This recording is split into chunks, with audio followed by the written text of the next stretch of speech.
I wanted to say just a few words about Lou Richmond, the composer of these variations on Emmanuel. He presided over our wedding 40 years ago at Green Gulch Farm of the San Francisco Zen Center, where he was one of the major teachers. And he was just restarting his music career. He had been introduced to me as a child music prodigy that had given up music to study Zen for a decade, and he was just coming back into it. And he started composing again. We started playing together. There was a guitar on hand, so he started writing music for guitar. And it's really nice to come back to these. I've always wanted to play them at our Christmas season because I love Emmanuel so much.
Good morning, everyone.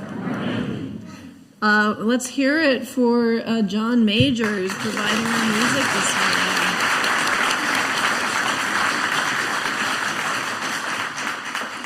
My friends, somehow it is December already, and that means that we have really wonderful things going on at this church.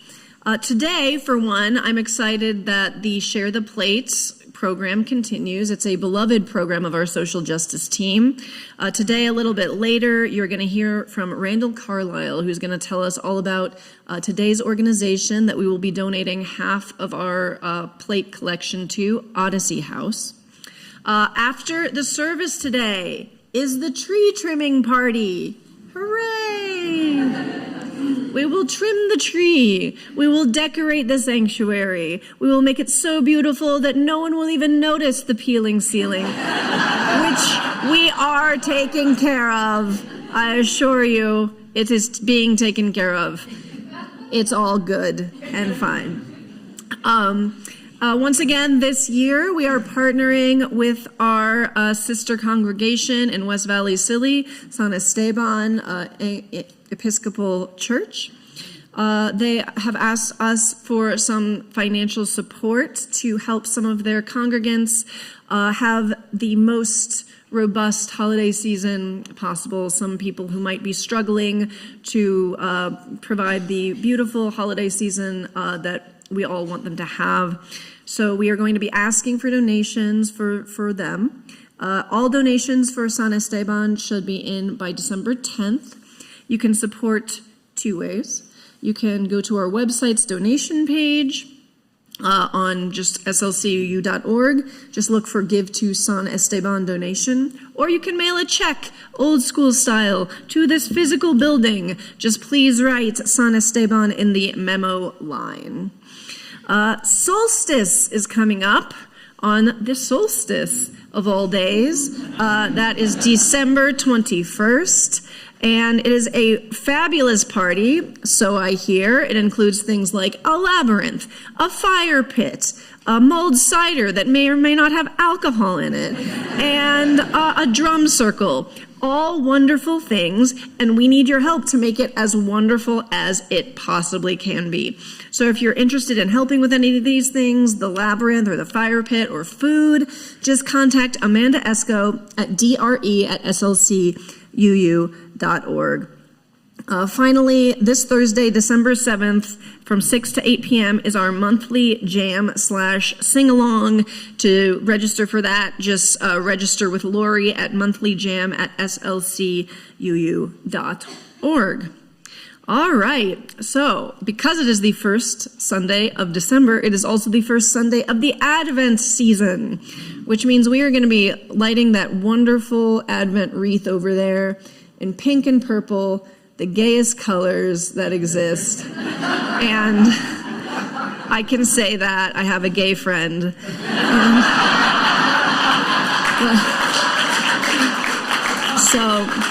And since it is the first Sunday of Advent, we are going to be celebrating hope. I'd like to start us off with a quote from Rebecca Solnit. Hope is an embrace of the unknown and the unknowable, an alternative to the certainty of both optimists and pessimists. Optimists think it will all be fine without our involvement. Pessimists adopt the opposite position. Both excuse themselves from acting. So as we enter this Advent season, may we resist the comforts and certainty, the comforts of certainty that come with these versions of optimism and pessimism. And instead, may we embrace the unknown and unknowable that will allow us to find a true state of hope.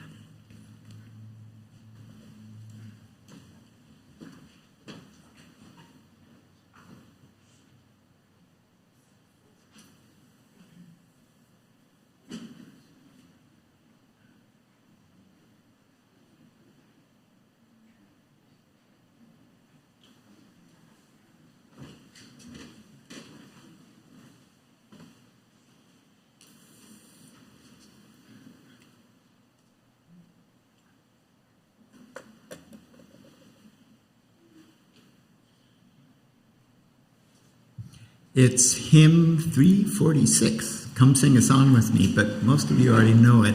I'm only going to give you 2 measures to rise if you are willing and able.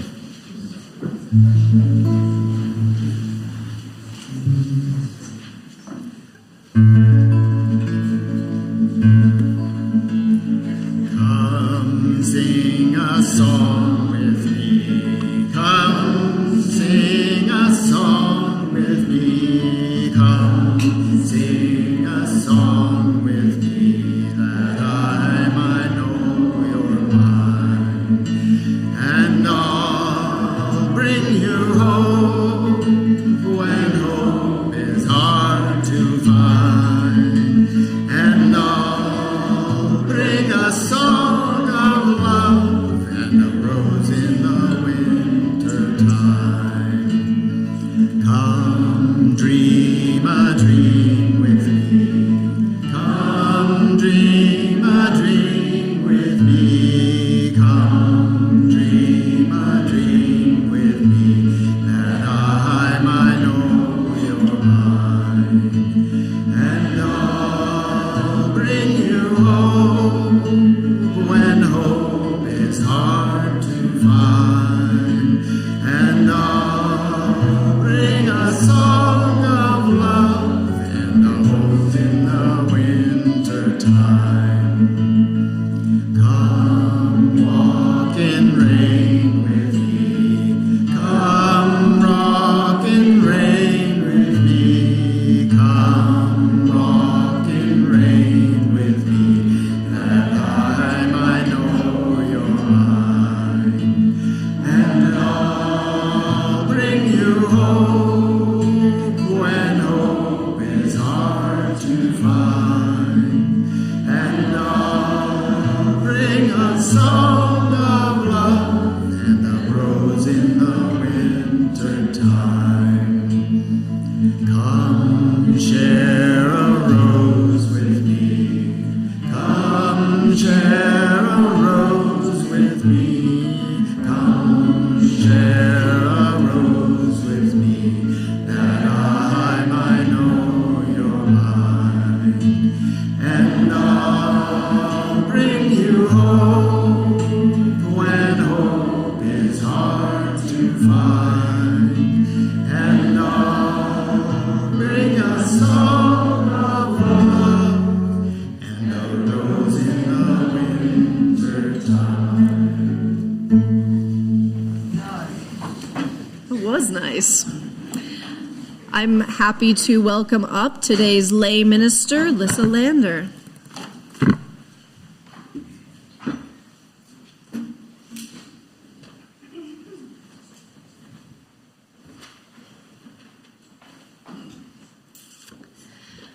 We sang that song the very first time I ever walked in this church and sat right up there with my tiny toddler, Rose. So it still to this day, I love it. So when I was a kid, I loved going to church. I still love going to church. My favorite people are here. I get to sing, go to parties, and I get to learn. I grew up Presbyterian, which was just fine. I was there for the people and the food and the music, but I once remember flirting in junior high Sunday school, as one does, right?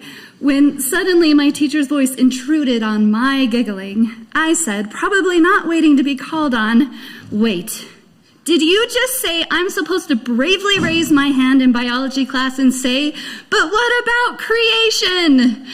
As in, like, the opposite of evolution, apparently. So it was news to me that I was supposed to be a creationist. But I thought it was silly that this adult, her name was Cindy, with a Y, believed this enough to charge me with shouting nonsense at another adult with a degree in science. I just let it go and went back to disrupting the kids next to me because it didn't make sense with my cosmology. You see, I thought I had the entire world figured out. And that might sound like the natural narcissism of childhood until I say that I haven't really changed my faith statement much as an adult. Now that sounds like a personality flaw, right? But why did I have a seemingly unshakable set of beliefs at such a young age? Well, it was because of suffering. I have lived with terrible chronic pain in my entire body for most of my life. To catch anyone up who missed my first sermon, I was hit by a car as a child and developed a rare neurological disorder. And while that has sucked like so much, it has also required me to give my limited energy only to the people and the ideas that really matter. So, I was a moody teen with a soul-crushing disability and a library card. And when I heard that the Buddhists had a lot to say about suffering, I wanted to know what they had figured out. I had already had an earful from the Christians. I got that free book from the nice Hare Krishnas in Spanish fork. I read the Tao of Pooh. Does that count too? Like, I was 15, you guys, so... My attempt to spiritually understand pain inspired me to read and learn so much, like before Google, guys, so I had to work at it, that I accidentally formed a faith statement. I decided that there are too many people in the world and too many ideas for just one to be right. I also thought that people are all kind of trying to say the same thing, so I invented my own version of the many paths up the same mountain with this guiding principle. Believe in something that makes you happy, like actually happy, and don't hurt anybody else. Stacey Abrams was just at the speaker series downtown, and she said it's important to believe in something so that when you face conflict, you don't have to ask other people what they think before you are able to act. But you must also be flexible in those beliefs and always ask questions when time permits. And if you're going to infringe on another person's rights based on your beliefs, you better know that you are not wrong. I actually said amen to Stacey and then promptly apologized for my outburst. If you're saying to yourself, Lissa, faith-based conflicts aren't remotely this easy to resolve, well, you're right. My Sunday school's creationism wasn't harming me. So it was easy for me to move on because my belief in evolution is not one of my core values or a defining self-characteristic. But what happens when your faith, or more often your faith leaders, tell you to be or feel a certain way, and that message conflicts with everything you know to be true about yourself or the world? So much harm happens then. My pastor once told me that God would fix my broken body when I died so that I could be perfect in heaven, and I was like now-ish would be better though, right? And my friends told me that I had a hard life because I didn't love God enough. And Cindy, with the Y, told me to pray my pain away. And now I had accepted that I had a lifelong disability and knew that that would require so much prayer, and no one has that kind of time.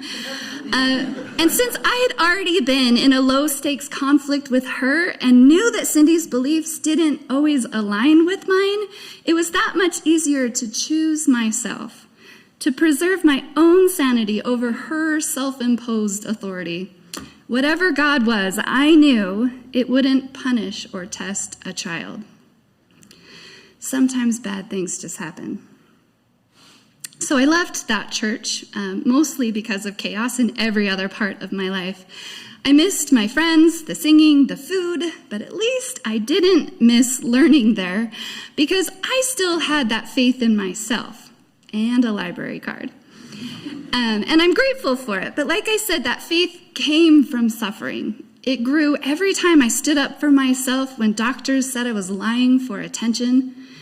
Each time I had to advocate for myself amongst my teachers and peers when my needs weren't being met.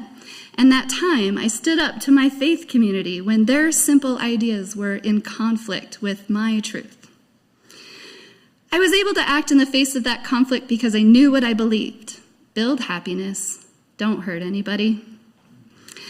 I find both a great deal of hope and am endlessly grateful that my kids, my Rosie, who's 16 now, over in the religious education building, get to form their faith statements and a belief in themselves without, hopefully, the suffering part, or having to struggle through Zen in the art of motorcycle maintenance, so that when they encounter conflict in their life, they will be ready to.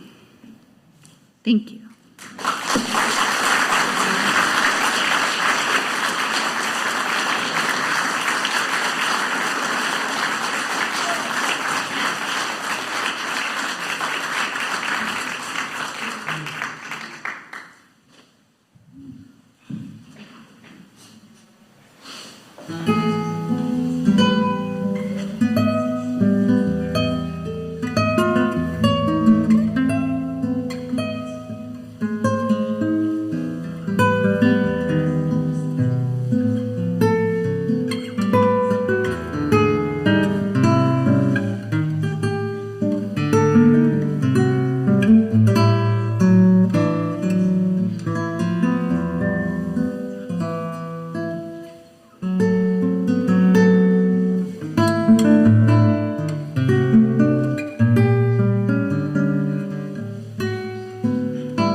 Once again, we're happy that the Share the Plate program is back, and today we are going to be splitting everything from our offertory 50-50 with Odyssey House.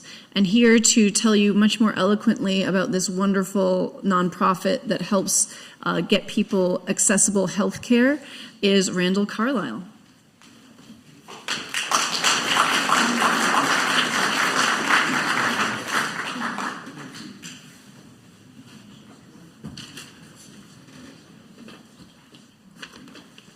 I understand why your minister is in such great shape now.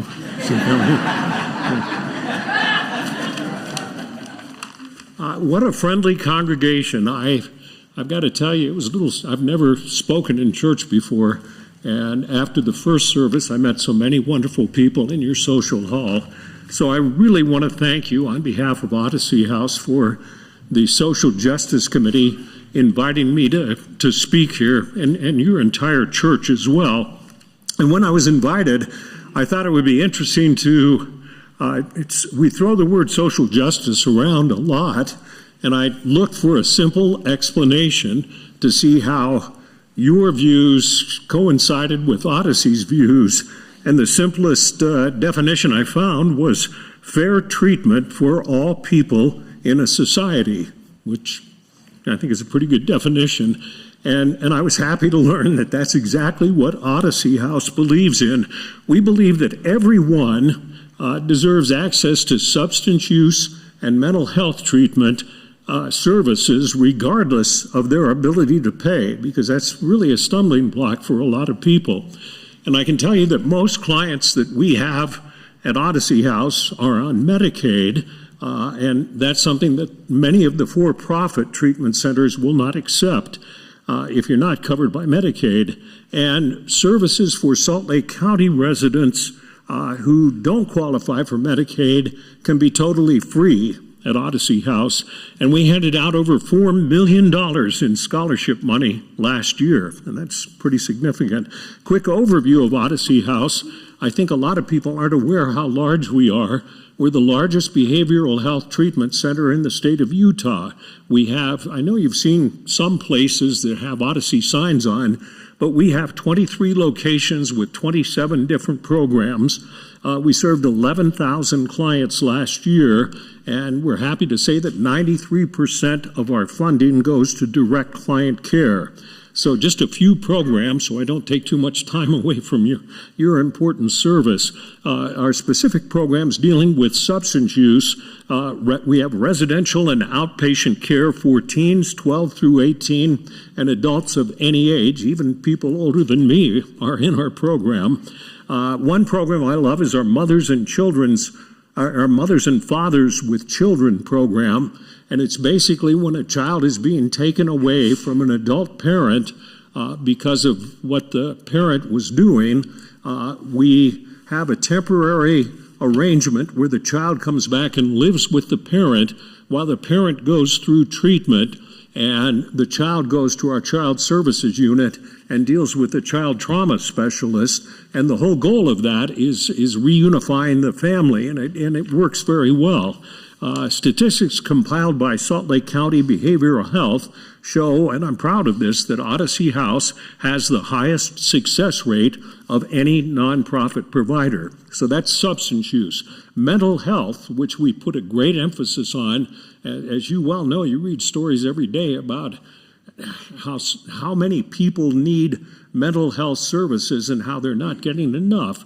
We have 2 residential facilities, one for men, one for women, and as a matter of fact, the one for women is just a couple of doors down the street here, and we have, it's a 16-bed facility for women, it's residential care, and then the 2 houses behind it on University are sober living for the women when they get out of residential care.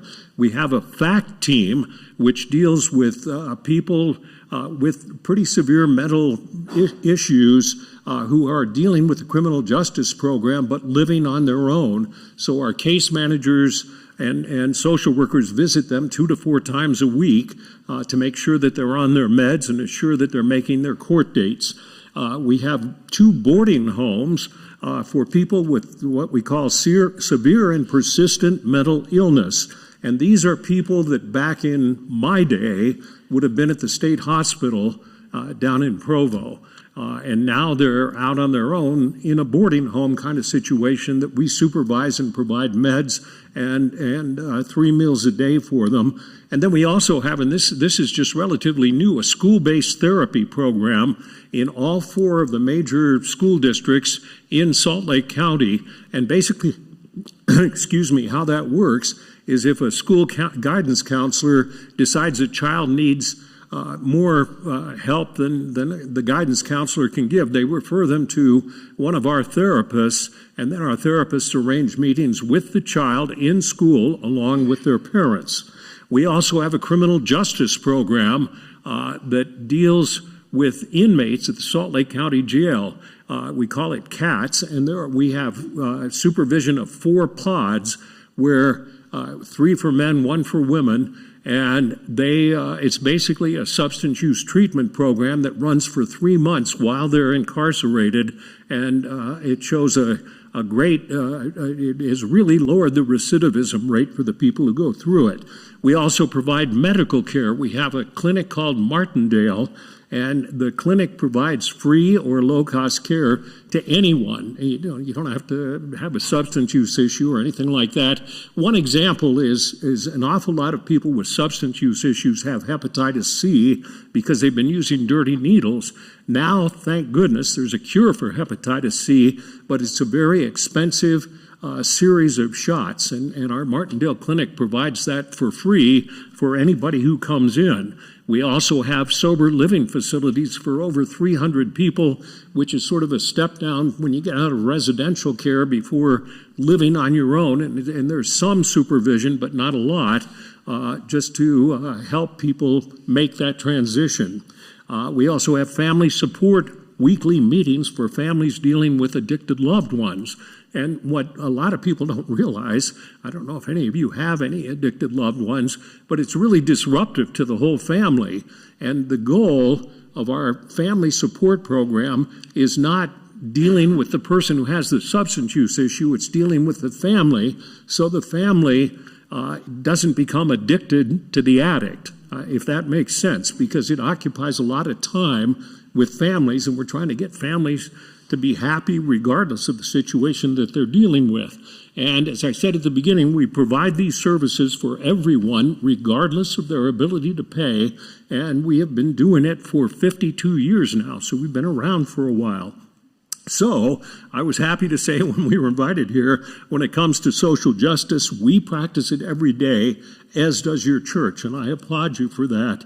And I thank you for including us in your Share the Plate program, because the money obviously goes for a good cause.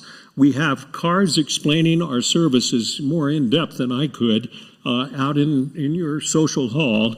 And you can, or if you don't want to do that, you can just, it's real simple, just go to odysseyhouse.org, and it explains all our programs. So thank you for being so friendly, and thank you for inviting us here to explain our program. Thanks.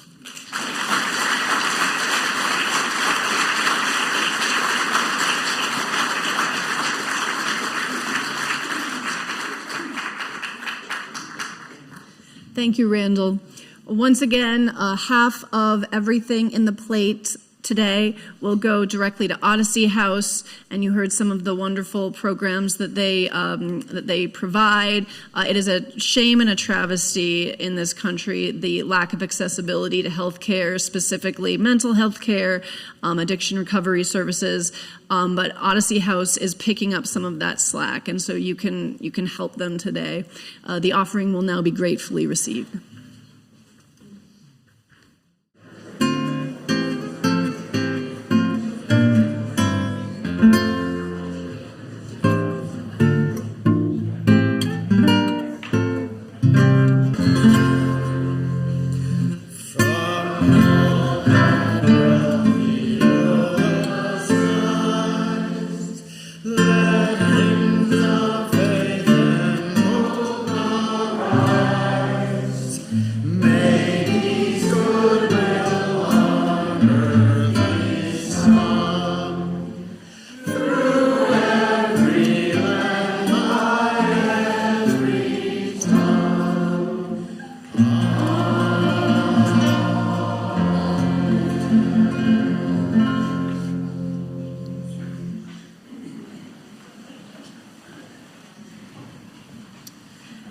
I have a poem to share with you on this Advent Day of Hope. It's by Ha-Jin, and it's called A Center. He wrote, "You must hold your quiet center, where you do what only you can do. If others call you a maniac or a fool, just let them wag their tongues. If some praise your perseverance, don't feel too happy about it. Only solitude is a lasting friend. You must hold your distant center. Don't move even if earth and heaven quake. If others think you are insignificant, it's because you have not held on long enough. As long as you stay put, year after year, eventually you will find a world beginning to revolve around you."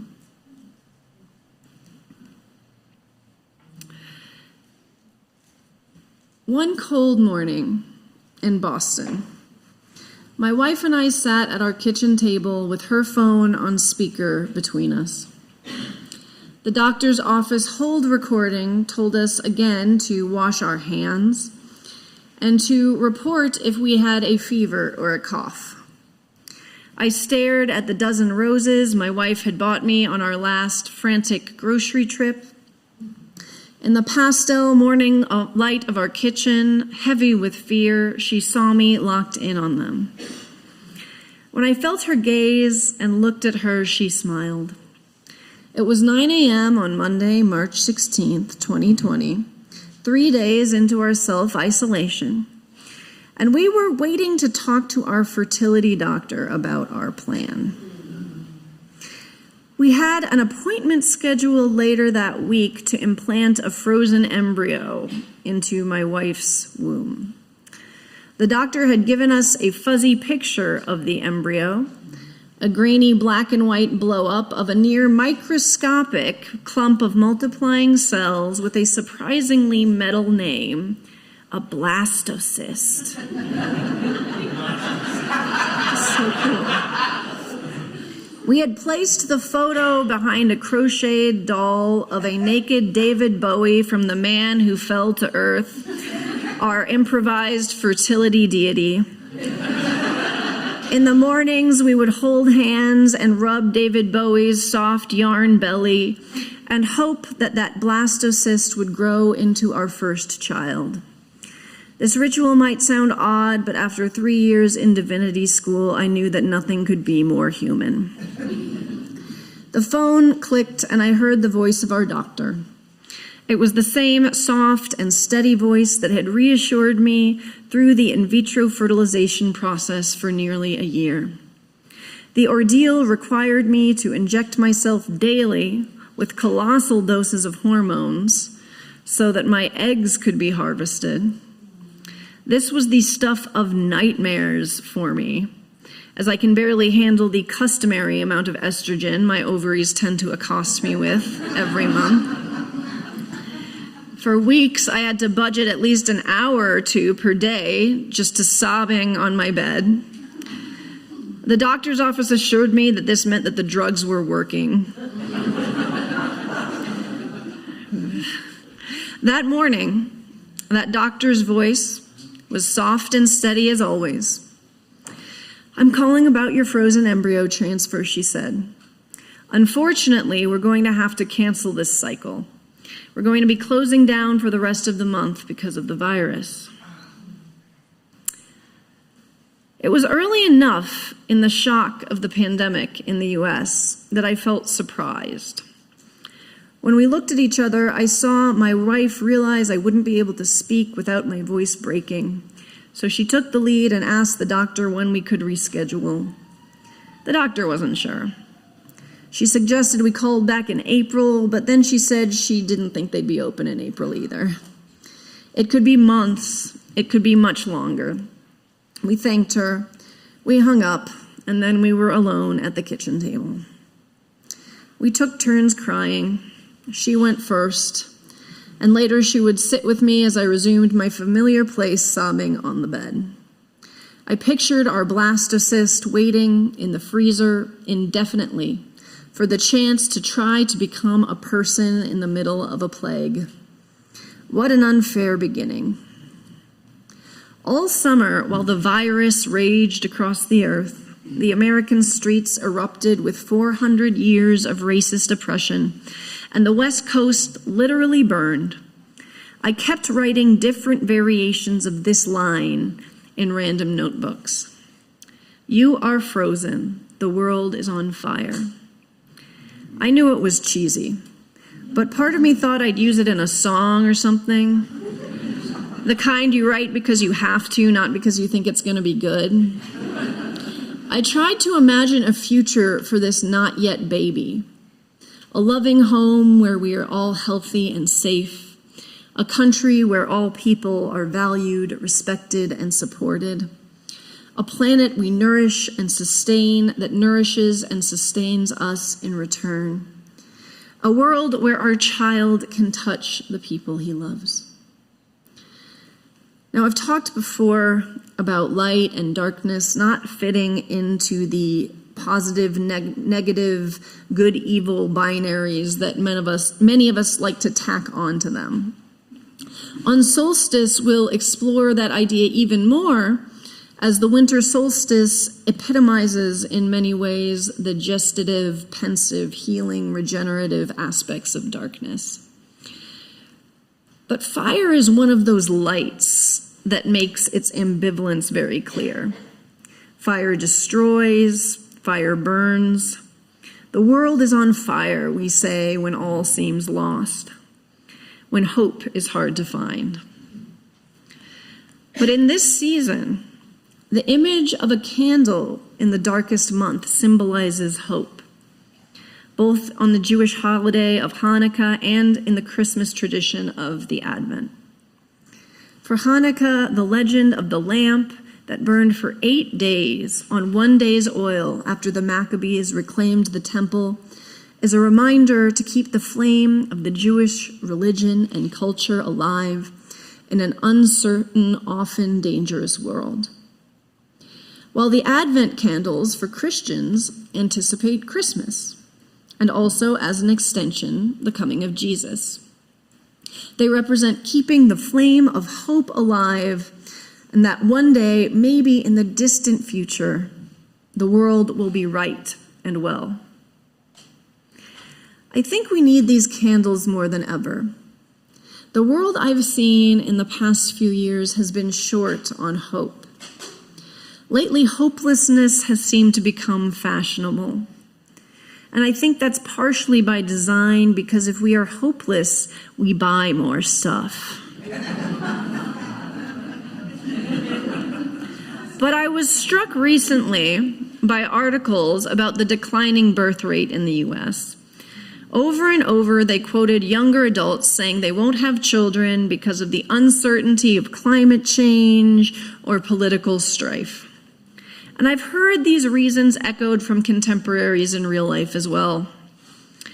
At least in some circles, people judge the idea of having children as selfish, because according to them, you're dooming your children to a life of hardship due to the unprecedentedly bleak nature of our times. Now, I was unaware that a guarantee of an easy life was a requisite to reproduction for human beings. But I recognize these reasons because I had thought of them for years. I agonized over them, in fact. I wanted to be a parent with the deepest fibers of my being, but how could I, when due to climate change and political disturbance, do this to another person when the end was so certainly nigh? But then I went to divinity school. And one thing you have to do in divinity school is learn about human history. And once you do, it's hard to imagine that a child born today, especially in the relatively privileged world that most of us in this room inhabit, is fundamentally in a worse position than one born before the advent of antibiotics, or one born as an oppressed Jewish minority in a land occupied by the Roman Empire, for that matter. And the longing to be a parent, to help another person grow and become themselves and enter into this beautiful, dangerous mess and do what they will do with it, never left me. For me, it turned out having a child was a deliberate act of hope. Despite everything, I have hope for humanity. I have hope for this world. I have hope for the human spirit, the human mind, and the human heart. And I will pour that hope into raising my son. In July of 2020, the fertility office started to reopen, though the virus showed no signs of waning in the United States. We continued to wait, hoping to minimize or avoid the risk of disease. Maybe we could wait it out and things would go back to normal, we thought.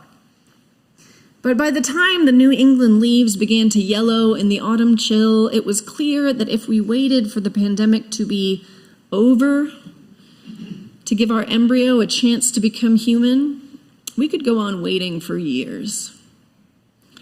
So one morning that October, we rubbed David Bowie's yarn belly, and we drove back to that drab medical plaza. Walking through the parking lot was like revisiting a place I remembered from an alternate universe, one where no one wore face masks and touching people outside of your immediate family was common. In this universe, however, I was sent back to the car. Partners weren't allowed to accompany patients to appointments. So I sat curled in the front seat, worrying and praying, while Sue was somewhere inside this massive building watching on an ultrasound screen as our thawed embryo was guided at last into what we hoped would be its home for the next 9 months. I was so aware in that moment that everything was weighted on probabilities. Even though I tried to call the embryo it so I didn't get attached, I kept calling him he because I knew he was XY, and the majority of English-speaking people with XY chromosomes use he/him pronouns, at least for now. Scientists were saying that 65% of the population may be infected by the new virus. The doctor had told us that our little XY blastocyst, once implanted, would have a 60% chance of being successful, of becoming a child. The odds are in your favor, the doctor had said sunnily. They didn't sound that favorable to me. 4 years earlier, we had heard that Hillary Clinton had an 80% chance of winning the presidency. Now, I and many of my friends thought all hope was lost when that didn't happen. But stubbornly, the world went on, and beauty and love continued. Please let him stay, I prayed out there in the car. But if he doesn't, it's okay. I will keep going. 10 days later, we were playing music together, Sue on her antique violin and I on my Craigslist guitar, when we got the news. He had stayed. Sue was pregnant. I started making this awkward cry laughing noise, and Sue jumped up and shouted, "Yes," and pumped her fists in the air, and we dropped the phone and we had to pick it up, and it was a whole thing. "Thank you," we choked out. "Thank you, David Bowie." We named our son Lucien, a French name that means light. And for me, he is. Though he does not belong to me, I can only imagine the life he will lead, what he will choose to do with what he has. I helped make him, but he will be who he will be, and he will do what he will do. My task is to keep loving him. So it is with hope. As the virus returns and returns again, as news about climate change seems grim, as the so-called culture war in the United States seems all-encompassing, I urge you to find your small light, whatever it is. If it's family, if it's children, if it's friends, if it's baking or volunteering or playing music or coding or math or poetry, just do your best to keep it lit. There are times when we have the choice to give up or to keep going. And we may have that choice more often than we let ourselves understand. When we are faced with those moments, may we find the strength to keep that lamp lit just one more night until a new world is possible. May it be so. Amen. Please rise in body or spirit for our closing hymn. It's number 225.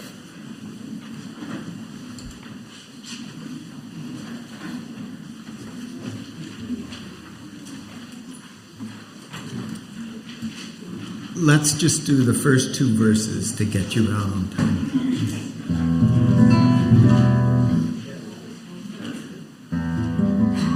Oh, come, Emmanuel, and with your captive children dwell. Give comfort to all exiles here, to the aching heart bid cheer. Rejoice, rejoice, Emmanuel shall come within as love to dwell. Oh, come, you splendor very bright, as with that never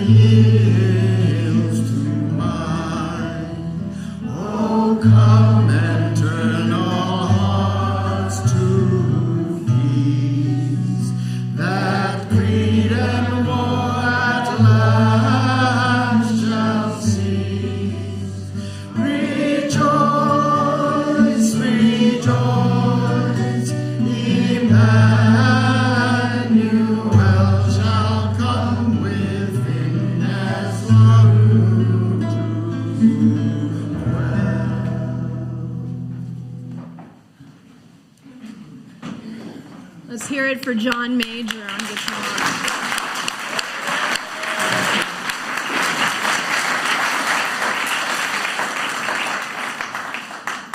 As long as you stay put, year after year, Hodgin wrote, a world will grow around you. As long as we keep going, as long as we hold our quiet center, as long as we keep that light lit, we can grow the world. We can make it better. I believe this deeply. I invite you to believe with me and to act to make it so. Amen.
So friends, I hope you will all join us for the tree trimming party. There's cookies, if nothing else. And glad to see you right in there, tree trimming.